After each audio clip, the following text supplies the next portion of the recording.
இந்திய அணியில் என்ன மாற்றங்கள் இருக்க போது, பிளேயிங் லெவனில் யார் யாரெல்லாம் உள்ளே இறக்க போகிறாங்க, இங்கிலாந்து அணியிலையும் பார்த்தீங்கன்னா முக்கிய வீரரை வந்து களம் இறக்க போகிறாங்க.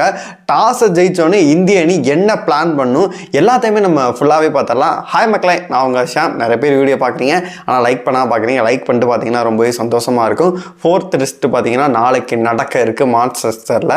இதில் வந்து பார்த்தீங்கன்னா செஞ்சுரி அடிக்காது பல சாதனைகளை வந்து இந்திய அணி படிச்சிருக்கு. கடைசியாக பார்த்தீங்கன்னா ஒரு 6 போட்டி எடுத்துக்கிட்டோம் அப்படின்னா 2 போட்டி வந்து ட்ரா ஆயிருக்கு. 4 போட்டிகள் பார்த்தீங்கன்னா ஃபர்ஸ்ட் பேட்டிங் பண்ணவங்க வந்து ஜெயிச்சிருக்காங்க. அப்போ இருக்கும் போதே நம்ம நல்லாவே தெரியும். நான் பல வீடியோக்கள் என்ன சொல்லிட்டு இருக்கேன்னா, முத நாளைக்கும் கடைசி நாளைக்கும் இவ்வளோ டிஃப்ரெண்ட்டாக இருக்கும் அப்படின்னு நான் சொல்லிட்டு இருந்தேன். அது மட்டும் இல்லாமல் ஸ்பின்னர்ஸ்க்கும் ஓரளவு பார்த்தீங்கன்னா கடைசி நாள் வந்து நல்லாவே ஹெல்ப்ஃபுல்லாக இருக்குது. நம்மள்ட்ட ஸ்பின்னர்ஸ் அப்படின்னு பொறுத்தளவு பார்த்தீங்கன்னா ஜடேஜா இருக்காரு, வாஷிங்டன் சுந்தர் இருக்காரு, அப்புறமேட்டு குல்தீப் யாதவ் இருக்காரு. இவங்க 2 பேர் ஆல்ரெடி பார்த்தீங்கன்னா பிளேயிங் லெவனில் இருக்காங்க. லாஸ்ட் மேட்ச் கூட பார்த்தோன்னா வாஷிங்டன் சுந்தர் சூப்பராகவே பார்த்தீங்கன்னா விக்கெட் எடுத்து 4 விக்கெட்டை வந்து கலக்கி போட்டு கொடுத்தாரு. அது வேற ஸ்டேடியம். இந்த ஸ்டேடியத்தையும் பார்த்தீங்கன்னா கடைசி நாளில் வந்து அதே மாதிரி டிட்டோவை பார்த்தீங்கன்னா கடைசி நாள் வந்து சூப்பராகவே ஹெல்ப்ஃபுல்லாகவே இருக்கும். அதை இந்திய அணி வந்து யூஸ் பண்ணுவாங்களா? ஒரு ஆல்ரவுண்டராக இருக்கக்கூடிய ஸ்பின்னருக்கும் தனியாக ஒரு ஸ்பின்னரை வந்து இறக்கி விட்டோம் அப்படின்னா கண்டிப்பாகவே அவர் வந்து சூப்பராகவே பண்ணுவார். இந்திய அணி இதெல்லாம் யோசிக்கணுமா அப்படின்ற பற்றி தான் நம்ம பார்க்க போகிறோம். பிளேயிங் லெவனை பொறுத்தளவு பார்த்தீங்கன்னா பல மாற்றங்கள் இருக்கும் அப்படின்ற மாதிரி நான் முன்னாடியிலேருந்தே சொல்லிக்கிட்டு இருந்தேன். ஏன்னு கேட்டிங்கன்னா பல பேர்த்துக்கு இன்ஜுரி. இது என்ன டீமா இல்லை இன்ஜுரி டீமாடா அப்படின்ற மாதிரி பார்த்தீங்கன்னா என்ன கௌதம் கம்பீருக்கு மட்டும்தான் இன்ஜுரி வரல, மற்ற எல்லாருக்கும் பார்த்தீங்கன்னா இன்ஜுரி அப்படின்னே சொல்லிட்டு இருக்காங்க. சாய் சுதர்சனுக்கு இடம் கொடுக்கணும், கருண் நாயரை ட்ராப் பண்ணணும் அப்படின்ற மாதிரி பல பிரச்சனைகள் வந்து முன்னாடி போயிட்டு இருந்துச்சு. இப்போ பார்த்தீங்கன்னா இருக்கனை வச்சு தாண்டா ஆடி ஆகணும், எல்லா பேருக்கும் இன்ஜுரிடா அப்படின்ற மாதிரி போயிட்டு இருக்கு. நான் முன்னாடி சொல்லியிருந்தோம் வந்து ஆகாஷ் தீப்க்கு வந்து இன்ஜுரியாக இருந்துச்சு, ரிஷப் பண்ட்டுக்கு வந்து பார்த்தீங்கன்னா ஃபிங்கர் இன்ஜுரி இருந்துச்சு. அதே மாதிரி பார்த்தீங்கன்னா ஹர்ஷ்தீப் சிங்க்கு வந்து பார்த்தீங்கன்னா இன்ஜுரி ஆனால் ரூல்ட் அவுட் ஆகிட்டாரு. நிதிஷ்குமார் ரெட்டியும் பார்த்தீங்கன்னா ரூல்ட் அவுட் ஆகிட்டாரு. இவங்களுக்காக பார்த்தீங்கன்னா நிதிஷ்குமார் ரெட்டி இவங்கெல்லாம் ஒவ்வொருத்தரும் கலந்துக்கிட்டு இருக்கனால அன்சுல் கம்போஜ் வந்து இமிடியேட்டாக ஃப்ளைட்டை போட்டு நீ வா அப்படின்ற மாதிரி வந்து கொண்டு வந்துட்டாங்க. நம்ம ஃபர்ஸ்ட்லேருந்து என்ன சொல்லிட்டு இருந்தோம் அப்படின்னா, ஏன்டா T20லேயும் சூப்பராக பண்ணுறான், டெஸ்ட்டில் ஏ டீமில் அன்ஷூட்டிங்க அங்கேயும் கலக்கி போட்டுட்டு இருக்கான், செம்ம விக்கெட் டேக்கர் பவுலராகவே இருக்கான், நியூ பால்லேயும் அவன்கிட்ட கொடுக்கலாம், ஓரளவு பார்த்தீங்கன்னா தேஞ்ச பிறகு அவன்கிட்ட கொடுத்து ஓட்டிடலாம், நல்ல பவுன்ஸ் பண்ணுறாப்லடா போடுங்க அப்படின்னா, இல்லைங்க நாங்கள் தலைகீழாகத்தான் குதிப்போம் அப்படின்னு சொல்லிட்டு எங்கே கொண்டு நிறுத்தியிருக்க பார்த்தியா அப்படின்ற மாதிரி இக்கட்டான சூழ்நிலையை வந்து இப்போ வந்து அன்சுல் கம்போஜ் வந்து கொண்டு வராங்க. அதுவும் பிளேயிங் லெவனில் இருப்பாரான்னு சொல்லிட்டு நம்மளுக்கு தெரியவே இல்லை. இப்போ எல்லாரும் என்ன பேசிட்டு இருக்காங்க அப்படின்னு கேட்டிங்கன்னா, நம்ம ஒன்று நினைப்போம்டா, நீ ஏன்டா நான் நினைச்சா அப்படிங்கிற மாதிரி பார்த்தீங்கன்னா இறைவன் ஒன்று நினைச்சிட்டாரு அப்படிங்கிற மாதிரி. இப்போ பிளேயிங் லெவனில் சர்துல் தாகூர் அண்ட் வந்து பார்த்தீங்கன்னா பிரசித் கிருஷ்ணாவை தான் இங்கே இறக்கிறதுக்கான வாய்ப்பு இருக்குது. அன்சுல் கம்போஜ் இடம் இருக்குமா அப்படின்ற மாதிரி ஒரு டவுட்ஃபுல்லாகவே இருக்குது. ஏன்னா ஆல்ரெடி முன்னாடியே வந்துட்டாரு, நெட்ஸ்லாம் ப்ராக்டிஸ் பண்ணிட்டு இருக்காரு, இருந்தாலும் டீமில் எடுப்பாங்களா அப்படின்னு சொல்லிட்டு நம்ம கௌதம் மாம்ஸ் கையில் தான் இருக்குது அப்படின்னே சொல்லலாம். என்னைய பொறுத்த வரைக்கும் பிளேயிங் லெவன் எப்படி இருந்தாலும் நல்லா இருக்கும். அவங்களோட பிளேயிங் லெவன் எப்படி இருக்க போகுது அப்படின்ற மாதிரி நான் சொல்கிறேன். ஃபஸ்ட்டு என்னோட பிளேயிங் லெவன் எப்படி இருக்கும் அப்படின்ற மாதிரி நான் சொல்லிடுறேன். என்னோட பிளேயிங் லெவனை பொறுத்தளவு பார்த்தீங்கன்னா ஓப்பனிங் வந்து கேஎல் அண்டு வந்து ஜெய்ஸ்வால் வந்து சூப்பராகவே பண்ணிடுவார். கருண் நாயருக்கு மீண்டும் ஒரு வாய்ப்பை கொடுக்கலாம், வந்து ஒரு பிரச்சனையும் இல்லை.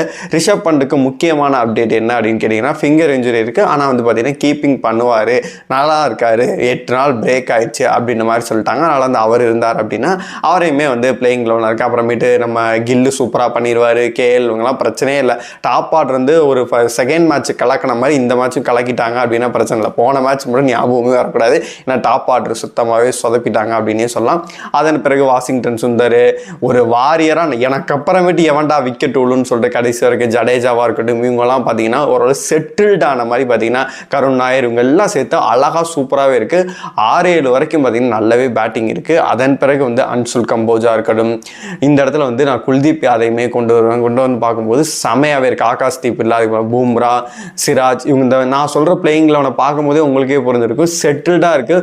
ஒரு 7-8 வரைக்கும் பார்த்தீங்கன்னா பேட்டிங் அவ்வளோ சூப்பராகவே இருக்குது. அது மட்டும் இல்லாமல் பவுலிங் பார்த்தீங்கன்னா சிராஜ், பூம்ரா, அன்சுல் கம்போஜ் 3 பேருமே அட்டாக்கிங்காக சூப்பராகவே போடுவாங்க. அதன் பிறகு பார்த்தீங்கன்னா வாஷிங்டன் சுந்தர், குல்தீப் இவங்களுமே நல்லாவே போட்டுருவாங்க. ஜடேஜா சொல்லவே தேவையில்ல, செம்மையாகவே இருக்குது. டீம் வந்து எந்த ஒரு குறையுமே இல்லை அப்படின்ற மாதிரி இருக்குது.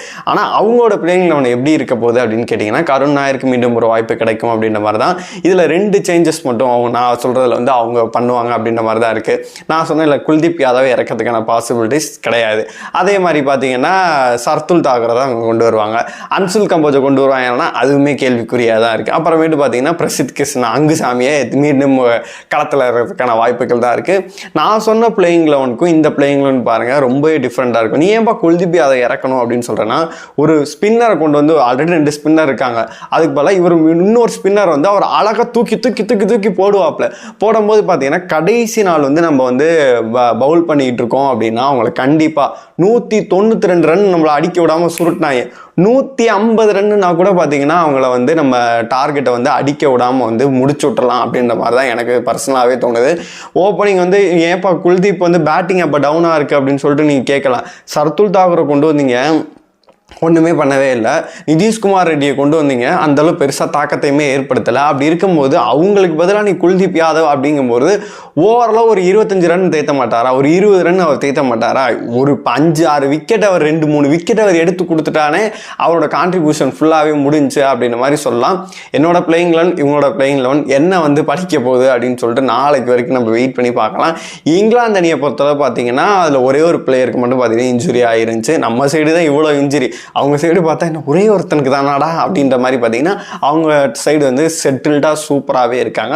அதனால வந்து பசீர் மட்டும் இந்த சீசனை விட்டு ரூல்ட் அவுட் ஆகிறான்னு சொல்லிட்டு முன்னாடியே சொல்லியிருந்தான். அதுக்கு பதிலாக நான் வந்து ஒரு 3 பிளேயர் வந்து வாய்ப்புகள் அதிகமாகவே இருக்குது. கிராலி எல்லாம் கூட பார்த்தீங்கன்னா ட்ராப் பண்ணிடுவாங்க அப்படின்ற மாதிரி நியூஸ்கள் வந்து ஒரு 2-3 நாள் வரைக்கும் கூட அப்டேட் ஆகிருந்துச்சு. இப்போ பார்த்தீங்கன்னா அவங்க வந்து கிராலிக்கு இன்னொரு டைம் போட்டு பார்ப்பான், தம்பி ஸ்லெட்ஜ் எல்லாம் பண்ணுறாப்புல இன்னொன்று இறக்கி பார்ப்போம் அப்படின்னு சொல்லிட்டு அதே பிளேயிங்கில் ஒன்று இருக்குது. ஒரு சேஞ்சஸ் மட்டும் அவங்க பண்ண போகிறாங்க. பசீர் வந்து போயிட்டாரு. அதுக்கு பல ஸ்பின் ஆப்ஷன் பார்க்கும்போது பார்த்தீங்கன்னா ஜேக்கப் பெத்தல் ஆல்ரவுண்டராக இருந்தார். அப்புறமேட்டு பார்த்தீங்கன்னா லியாம் டாசன் பார்த்தீங்கன்னா சூப்பரான 35 வயசு ஆள் பார்த்தீங்கன்னா பவுலிங் அதாவது பார்த்தீங்கன்னா ஸ்பின்னும் நல்லாவே போடுவார், பேட்டிங் வந்து டீசெண்டாகவே போடுவார். அவர் இறக்கிறதுக்கான வாய்ப்புகள் தான் அதிகமாகவே இருக்குது. அவங்கள்ட்ட எக்கச்சக்க ஆப்ஷன்ஸும் இருக்குது. அப்படி இருந்தாலுமே பார்த்தீங்கன்னா இவரை கொண்டு வரலாம் அப்படின்னு சொல்லிட்டு ஒரு அனுபவம் வாய்ந்த வீரரை வந்து களமிறக்கலாம் அப்படின்னு சொல்லிட்டு அவங்க பிளான் பண்ணியிருக்காங்க. என்னைய பொறுத்த வரைக்கும் அவங்க ஒல்லி போப் இவங்கெல்லாம் கூட நல்லா ஒரு டாப் ஆர்டரில் வந்து இவங்க நல்லா பண்ணிடுவாங்க. பென் டக்கெட் இவங்கெல்லாம் இருக்காங்க. லோ ஆர்டரில் பார்த்தீங்கன்னா பென் ஸ்டோக் இவங்கெல்லாம் வந்து நல்லா பண்ணிடுவாங்க. கிளைமேக்ஸில் வந்து நாங்கள் அவுட்டே ஆக மாட்டோம். இப்போ 2 மேட்சாக தான் பட்டுன்னு கடைசியில் விக்கெட் போகுது கிரவுண்டுனால. ஆனால் பார்த்தீங்கன்னா அவங்களும் ஸ்டாண்டிங் போட்டு நிற்பாங்க. ஓக்ஸாக இருக்கட்டும், அவங்களோட பவுலர்ஸும் பார்த்தீங்கன்னா கார்ஸாக இருக்கட்டும், எல்லாருமே பார்த்தீங்கன்னா ஸ்டாண்டிங்கை போட்டு நின்றுறாங்க. அதனால ஒரு நங்கூரமாக நிற்கிற அப்படின்ற மாதிரி நின்றுறாங்க. இப்போ இவர் வந்து லியாம் டாசன் வந்து பார்த்தீங்கன்னா டாசனே உள்ளே கொண்டு விட்டாங்க அப்படின்னா அவருமே டீசெண்டாக பேட்டிங் பண்ணுவார். அதனால் அவங்கள பொறுத்த வரைக்கும் எந்த ஒரு குறையுமே இல்லை. நாங்கள் ஃபிட்டாக இருக்கண்டா, உங்கள் சைடு தாண்டா பல இன்ஜுரி அப்படின்ற மாதிரி தான் களம் இறங்க இருக்காங்க. அதனால டாஸை ஜெயிச்சா இந்திய அணி என்ன பண்ணணும் அப்படின்னு கேட்டிங்கன்னா கண்டிப்பாகவே வந்து பார்த்தீங்கன்னா பவுல் பண்ணுறேன் அப்படின்ற மாதிரி நாங்கள் சேஸ் பண்ணி ஜெயிச்சுக்கிறோம் அப்படின்லாம் அவங்க பண்ண மாட்டாங்க. பவுல் பண்ணணும் அப்படின்னு சொல்லாமல் கண்டிப்பாக வந்து நாங்கள் பேட்டிங் பண்ணுறோம் அப்படின்னு சொல்லிட்டு ஃபர்ஸ்ட் நாள் வந்து பேட்டுக்கு வந்து பால் சூப்பராகவே வருது. எவ்வளவு ரன்கள் வந்து தேத்த முடியுமோ, எவ்வளவு ரன்கள் வந்து நம்மளால் அடிக்க முடியுமோ, அதிகபட்சமாக இதில் வந்து 600+ எல்லாம் வந்து பல வருடங்களுக்கு முன்னாடி அடிச்சிருக்கேன். அவ்வளோலாம் நான் உங்களுக்கு சொல்லவே இல்லை. முதல் நாள் காலையில் 10 மணியா 9 மணியா ஸ்டார்ட் பண்ணுறீங்களா, ஈவினிங்குள்ளே வந்து பார்த்தீங்கன்னா அதிகபட்சம் ஒரு 3 அல்லது 4 எக்ஸ்ட்ரீமாக போனால் இந்திய அணி பார்த்தீங்கன்னா ஒரு 5 விக்கெட்டுக்குள்ளே பார்த்தீங்கன்னா அவுட் ஆகிட்டு. ஏன்னா பொறுத்த வரைக்கும் ஒரு 300 ரன்கள் வந்து ஏன்னா 90 to 80 ஓவருக்கு மேலே போடுவாங்க.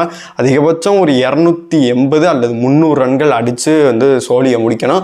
அடுத்த நாள் வந்து பார்த்தீங்கன்னா ஒரு 150 to 200 ரன். அதிகபட்சம் இந்திய அணி வந்து ஒரு 400 அல்லது 450 கிட்ட வந்து பார்த்தீங்கன்னா ஃபர்ஸ்ட் இன்னிங்ஸில் வந்து அடிச்சிட்டாங்க அப்படின்னா கண்டிப்பாக ஷோர் ஷாட்டாக வந்து பார்த்தீங்கன்னா ஜெயிக்கிறதுக்கான வாய்ப்பு இருக்குது அப்படின்னே சொல்லலாம். இல்லைப்பா ஒரு 250 300க்குள்ளே வந்து சுருடுறாங்க அப்படின்னு இன்னும் கொஞ்சம் வந்து செகண்ட் இன்னிங்ஸில் அவங்களுக்கு கொஞ்சம் டஃப்பாகவே இருக்கும். அதை அப்படி பண்ணக்கூடாது. ஒருவேளை அவங்க வந்து டாஸ் ஜெயிச்சிட்டாங்க அப்படின்னா கண்டிப்பாக அவங்க பேட்டிங் தான் போடுவாங்க. அவங்க பேட்டிங் பண்ணுறாங்க அப்படின்னா கண்டிப்பாக உங்களை ஒரு 250 இல்லாட்டி அதிகபட்சம் போட ஒரு 220 200க்குள்ளெல்லாம் சுருட்டிட்டோம் அப்படின்னா இறைவன் கையில் தான் அப்படின்ற மாதிரி ரொம்ப ரன்களை வந்து பார்த்தீங்கன்னா ஒரு 380 450 400+லாம் போச்சுன்னா ரொம்பவே நம்மளுக்கு கடினமாயிரும். அவ்வளோ ரன்கள்லாம் விடாமல் பார்த்தீங்கன்னா சுருட்ட பார்க்குறோம். முதல் நாள் வந்து தாக்கு பிடிச்சி ஒரு 5-6 விக்கெட்டுக்கிட்ட அவங்களை கழட்டிடணும். அடுத்த நாள் பார்க்கும்போது பார்த்தீங்கன்னா அவங்களை சுருட்டு நம்ம பேட்டிங் ஆடுறதான் பார்க்கணும். இந்திய அணி என்ன பண்ண போகிறாங்க, என்ன பிளேயிங் லெவலில் மாற்றம் இருக்க போது எல்லாத்தையுமே நம்ம பொறுத்திருந்து பார்க்கலாம். உங்களோட கருத்துக்கள் எல்லாத்தையுமே கமெண்ட் பாக்ஸில் சொல்லுங்கள்.